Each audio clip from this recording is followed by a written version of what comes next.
And here we have the new additions to the Bedenham Primary School community.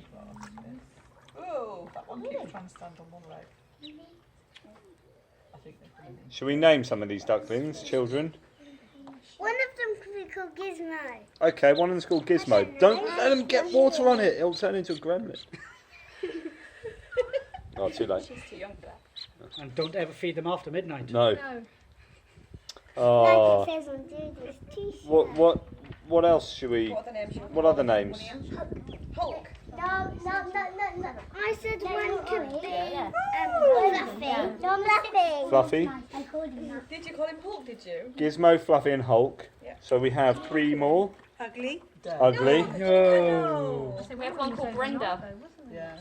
Brenda Frank. and Frank. Brilliant, I job love people done. named for animals. Thanks There's guys. 6.